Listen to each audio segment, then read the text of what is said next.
keep unfiltered, smart opinion on the airwaves, make a donation, please, because we don't get money from the PMO, nor do we want it. Andrew Enns is the Vice President of Leger. Leger is one of the most respected polling companies in Canada. Thank you for being here, and let me put this to you.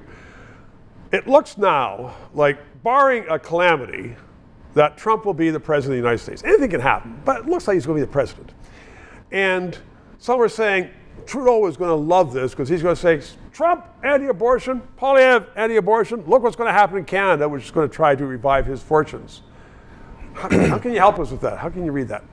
Well, first of all, I think we saw a little bit of that already with the Prime Minister going after any inkling of a misstep by Pierre Poilievre that opens up the door. I think there was a notwithstanding thing a couple months ago. So you don't even need an inkling because he'll just make it up. He'll say, for sure. Poilievre, anti-abortion when he's not. Well, yeah, it's got to be a bit negative, and it will.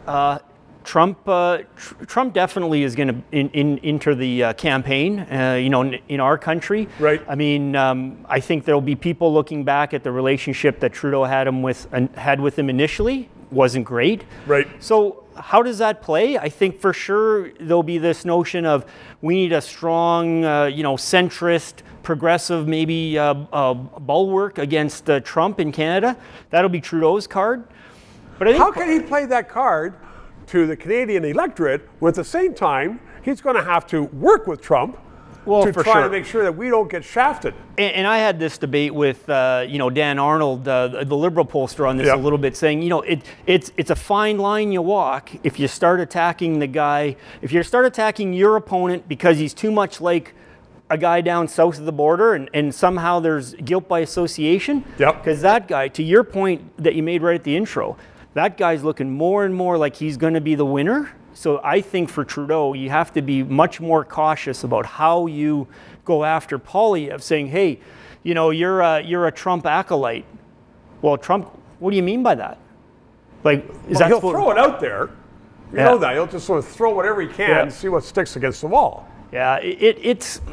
Look, I mean, you can throw everything you want at it. I mean, I think, first of all, as Canadians, yeah, we have to pay attention to what's going on south of the border. And I think, I dare say, I know we've run some polling. Yeah, no surprise. Most Canadians wouldn't vote for Donald Trump in terms of the politics here. But that aside, I mean, I think Pierre Poilievre is going to, he gains best by being strong and having his own agenda, as opposed to what Trudeau might, what the Prime Minister might try to do in terms of, you know, kind of the guilt by association, and somehow I'm a better guy because I'm more progressive, and in that sense. Yeah, and being progressive, I think, has been tarnished in Canada by Trudeau.